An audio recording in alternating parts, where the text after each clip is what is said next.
Welcome to another Ultralight Airplane Design video from the Ultralight Airplane Workshop. It's been a few months since we did an Aero design video on the UWS-4 Ultralight Airplane, so it feels good to get back to it.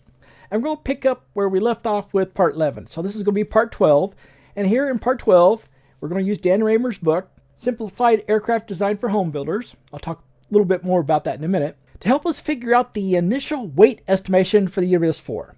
And we're going to figure out the center of gravity for the UWS-4. Now, it turns out I recorded a whole lot of video to do this, so I'm going to chop it up a little bit so it's not too long. Otherwise, it would have been close to 50 minutes if I'd put it all in one video. So it's going to be part A. In part A, we're going to talk really directly about some of the equations that are in Dan's book for doing initial weight estimation. In part B, we're going to actually modify those for an ultralight airplane. And then in part C, we're going to work on the center of gravity. I want to give a quick but big thank you to the patrons of the channel. You guys have kept this channel going, particularly the hangar flying sessions that we do once a month. Getting together, talking about flying airplanes, flying ultralights, designing ultralights, and anything else that comes up. So that's a lot of fun. I really enjoy that. It's been a long time since we did our last aero design for the UWS-4 Ultralight Airplane. But in that last video, we did the chord-wise load distribution for the wing of the airplane. And that was in part 11D. And I guess there's been one since then where I talked about design changes that I did on the UWS-4. And that was a lot of changes that I decided to make after I visited Oshkosh 2023 AirVenture. Now, as a reminder, we are using Dan Raymer's book, Simplified Aircraft Design for Homebuilders, in order to do our design. In fact, that's this book right here. And by the way, if you're interested in that book and other books, there's a link down in the description that will take you to a link on the Ultralight Airplane Workshop webpage for books, for design books, reference books. And if you click on any of those links are an Amazon associate link.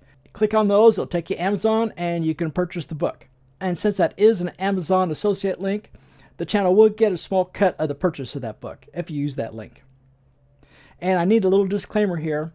These videos are not really a substitute for Dan's book. We're doing ultralight airplane design. Dan's book is more for amateur built, light sport aircraft, or general aviation level aircraft, which are generally much heavier than what we're dealing with. So I'm making some modifications to Dan's book. I'm leaving a lot of parts out. So if you want to do some airplane design, you really should get his book and check it out.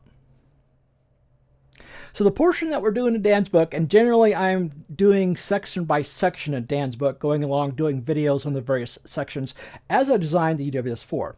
So we're in chapter 7, which is titled Analyze It, and we're in a section called Weight Estimation. Now Dan talks about a number of ways to try to estimate the weight of your airplane you're designing. And what I've chosen to do is some of the weight equations that are in there. Now, the equations that Dan puts in the book actually originally came from this reference I have right here, the Preliminary Design Weight Estimation Program. And this is from Rockwell International. They have an Aero Commander group. And they came up with these equations to come up with a weight estimation for an aluminum aircraft that is kind of a general aviation size. So 2-place, 4-place, fairly small airplanes. And you can actually find a link to this book if you go and basically type in this reference I have right here. You'll find a link to it right away in Google. It'll be like the top link. And as a quick aside, the equations here are using imperial units, so feet and pounds. For metric units, you actually need to change the equations. Now, Dan has several equations in there. The only ones I'm going to be talking about here are estimating the wing weight, estimating the horizontal tail weight, and estimating the vertical tail weight. There's another one there that could also be useful for estimating fuselage weight, although the initial fuselage that I'm going to make is basically just a beam. So it's going to be completely open fuselage. So that really wouldn't apply here. Now, I'm not going to get into a whole lot of detail on these equations, although I may go through and do a little bit here on the wing one, so that if you want to use these equations, you'll have an understanding of how to use them. So the first one we have here is the wing weight, and again, this is for an aluminum wing, an all-aluminum wing. And you can actually break this equation into various sub-parts. So initially, there's this little constant right up front, and then you multiply that by the surface area. Now that's going to be the planform surface area, and that is to this exponent here. Another part is multiplying by an aspect ratio, which is modified by the sweep of the wing. So AR is the aspect ratio of the wing. Here's the sweep of the wing. You take it to cosine squared, and then here's the exponent. And you'll notice that there's lots of exponents in here. So it makes it a little more complicated, but it's not too bad, especially if you use a spreadsheet. And then we come up to a weight part of the equation where you have the design weight of the airplane, the gross design weight, multiplied by your ultimate load factor. And then that goes to an exponent also. And then you have a part where the wing thickness can modify the weight of the wing. So that's what this is. So this would be not a percent. Multiplying by 100 gives you the percent. So this would be the thickness divided by the chord. And then this is also modified by the sweep of the wing again. And this time, instead of cosine squared, it's just cosine of the sweep. And again, we got an exponent. Now here it's negative. You may have noticed that all of these were positive here. So as you increase the surface area of the wing, that's going to increase the weight. If you increase the aspect ratio of the wing, if you make it longer and narrower, that's going to increase the weight because this is positive. Same thing with the weight. Increase the weight or increase the load, that's going to increase the weight of the wing. But this one's different. You notice this one's negative. That means if you increase the thickness of the wing, I should say if you increase the thickness ratio of the wing, this T over C, that actually decreases the weight of the wing. And Q, that's a dynamic pressure, which is raised to an exponent. Now you notice this exponent is really, really tiny, so it really doesn't have much of an effect on the wing, changing how fast your airplane's going. So you increase your speed, you increase dynamic pressure, but it has very little effect. And then the last one is the taper ratio of the wing. That's just lowercase lambda. Oh, by the way, the sweep of the wing is uppercase lambda. A lowercase lambda is the taper ratio. So that's the ratio of the tip chord to the root chord. And again, if you increase the ratio, it increases the weight. Not a lot, but it increases it. Now here in a moment, after I've briefly mentioned the horizontal and vertical tail equations, I'm going to talk a little bit more about these exponents that we use here. Which ones are more important, which ones we might want to change for an ultralight. Oh, and by the way, on this equation, I left out something that's in Dan's book, which is if you add fuel to the wings, that increases the weight a little bit. And so the volume of fuel is one of the components of the equation. I left that out because we almost never put fuel tanks in the wings. So I should go ahead and mention a little bit something more about this. Trying to put this equation into a calculator is going to be very, very error prone. It's going to be very difficult to do. Well, I use a spreadsheet. Now, I'm not saying I'm not going to have errors, but it's less error prone. It's a little easier to figure out what's going on. Let me show you what I did. So here is a spreadsheet that I did. This is a Google Doc. I may share this one just so other people can use it too. And to help myself in the future when I come back to this in a year or so with the next airplane design, I put notes in here to help me out. So again, this is based on that Rockwell document. Oh, another thing to mention is there are modifiers depending on what kind of materials you're using. So this is originally intended for aluminum wings. So you don't change the equation if it have an aluminum wing. But there are some modifications that you can make to try to use it for estimating other kinds of materials. For example, a moldless glass composite, which is kind of like the Very Easies. So it's a foam core with glass around it. So in that case, it's going to be a little bit heavier. If you have glass composite skins, so in that case, it's going to be a skin with a foam core with glass on each side of it. So you'll have an upper skin, lower skin. So you can actually get your airplane weight down a little bit, 5% less than an aluminum wing. So that's pretty neat. Now, if you have a composite wing, glass wing, basically what we just talked about, but you're using carbon fiber spar caps, that would get you basically another 5% weight savings on the wing. And then, of course, if you're doing carbon fiber throughout, you can get down to about a 15% weight savings. So you would multiply what you got with the aluminum calculation by this factor here, and that'll give you your weight for a different kind of construction. But let's get down here. Now, there are a number of values that are used throughout these equations that are common throughout. The speed, which is used in the dynamic pressure value. So I'm using 55 knots. Your G loading, I'm using 3.8. The design weight, actually this says 559. I have to go up to 569. That was the wrong number there. And then I calculated the dynamic pressure here. That's the Q value. And the NZ value, which is basically your 3.8 multiplied by the safety factor of 1.5. So that's what this calculated value is there. So these are used on almost all the equations. So that's why I put them up here. But then I got down here to the wing weight. So I put a space in here for the material modifier. So we're doing aluminum, so it's 1. If it were composite, it'd be 0.95, 0.9. So a capital lambda, capital L, that's the wing sweep. Now I have 0 degrees of sweep there.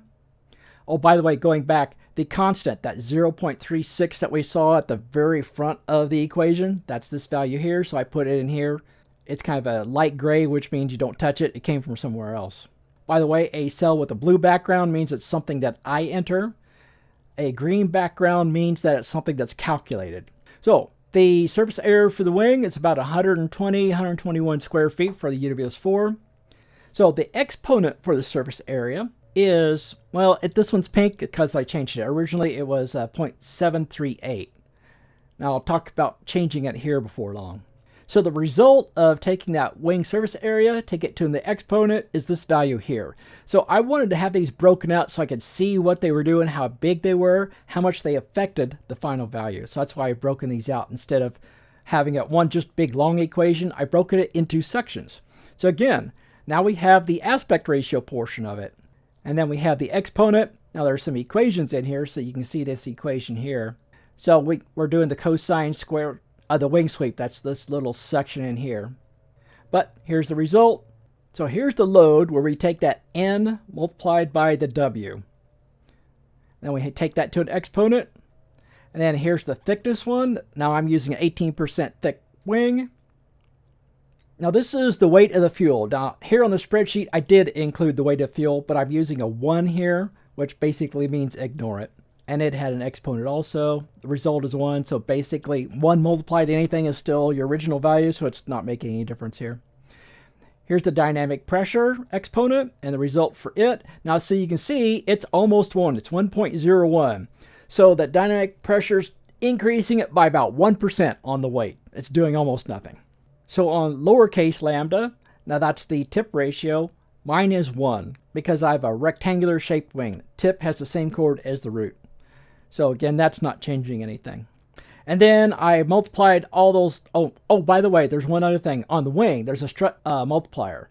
If you use struts for the wing instead of cantilever, that reduces the weight. And I think it was like something like 15%, 0.85, 0.87. I forget now. But anyway, so you could add that strut multiplier in here. And that would actually reduce the weight also. So down here for the weight, I multiply all these result parts up here, all these green ones together to get the final weight. And I'm getting 85 pounds for the UWS-4 weight. But that's with my modified surface area component. And I'll talk more about that here in a moment. Anyway, I wanted to mention using a spreadsheet because it really helps do the calculations and you can do it over and over. So like I've got the calculations over here for a Cessna 150, which is what I used to verify that I had the correct values for the equations over here.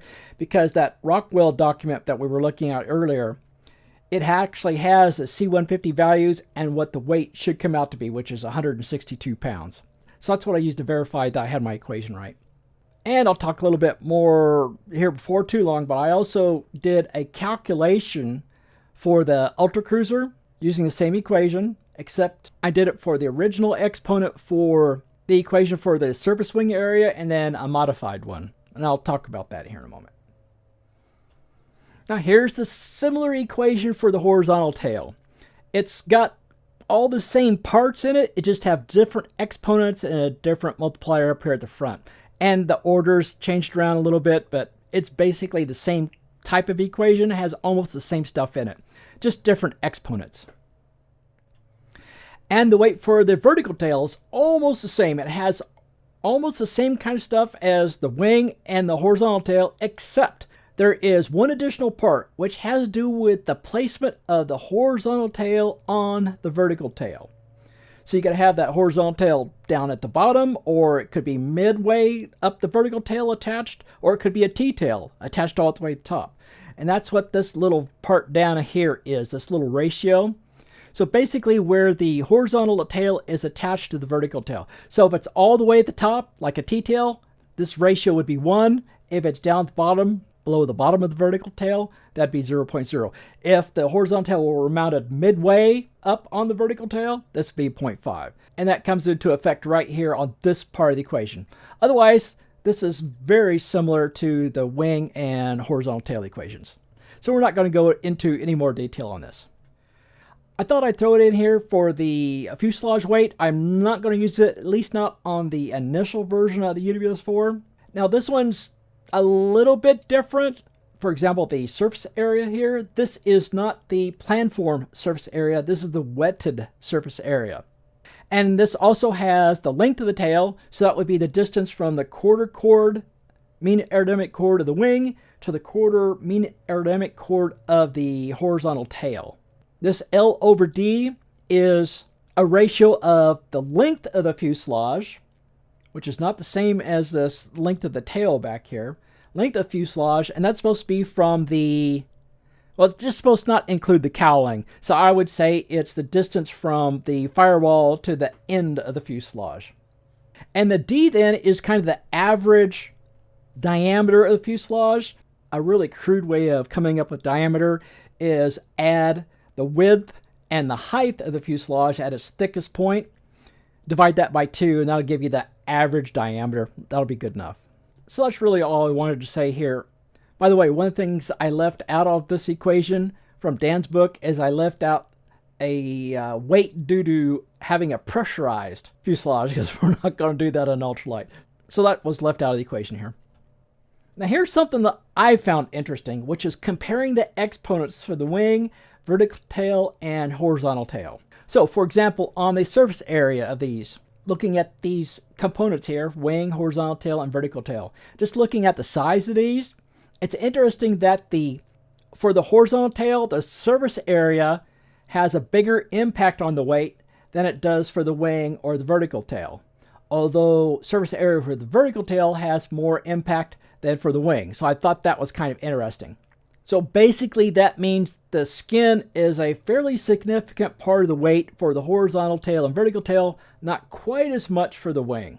And then for the aspect ratio, I was a little bit confused by these values here, because you look at the size of this exponent for the wing and for the horizontal tail. Now I would have expected them to be similar, but for some reason the aspect ratio has almost no impact on the horizontal tail, which it has a fairly significant impact on the wing. That kind of surprised me. I went back and double checked these numbers, and it seems to be right, so I guess it is what it is. For the design weight of the airplane and the load that it can carry, there's not a whole lot of difference here how that impacts the wing, horizontal tail, and vertical tail. It's roughly the same. Vertical tail doesn't seem to be quite as much impacted by the load that the airplane can carry, but the wing, since it's carrying most of the load, of course it gets impacted the most. Again, let's look at dynamic pressure. So for the wing, the dynamic pressure, the speed of the airplane basically, has very little impact on the design of the wing. And I have a feeling that's because it's going to carry so much weight and has to be built so strong to carry that weight that you're already taking into account the dynamic pressure, basically. But it's not quite as true on the horizontal and vertical tails. So speed does have more of an impact on them. Not huge, but it does have more. And then taper ratio. Now this is another odd thing that I haven't quite figured out. So the taper ratio of the wing does have some impact. It's not huge, but there is some impact on it. But notice this, on the horizontal tail, it's actually negative. So the taper ratio has the opposite effect on the weight of the horizontal tail compared to the wing, which is very strange. The more rectangular that horizontal tail would be, the lighter it would be. Whereas it's the opposite on the wing. The more rectangular it is, the heavier it'll be. But the vertical tail is like the wing. So the more rectangular you make it, heavier it'll be. And then when you come down to thickness, it's pretty much the same on all of them. Thickness has a pretty big impact on the tail. The thicker you make it, the lighter it'll be. On the wing, the thicker you make it, the lighter it'll be. It's, you know, in the rough same area, 0.3 to 0.49. But for the horizontal tail, it has less impact. And again, I don't know why that is, but the equations seem to work. Well, we've taken a fairly close look at these equations that are in Dan Raymer's book. We're starting to kind of understand how the exponents work, but are the values that they're giving us for ultralight airplanes sizes and weights really make sense? So next video, part B, we're going to take a look at that and maybe modify some of these exponents and constants and figure out if we can come up with equations that make more sense for ultralights. And then in part C, we'll work on center of gravity for the UWS-4 Ultralight Airplane. Thanks for watching. Until next time.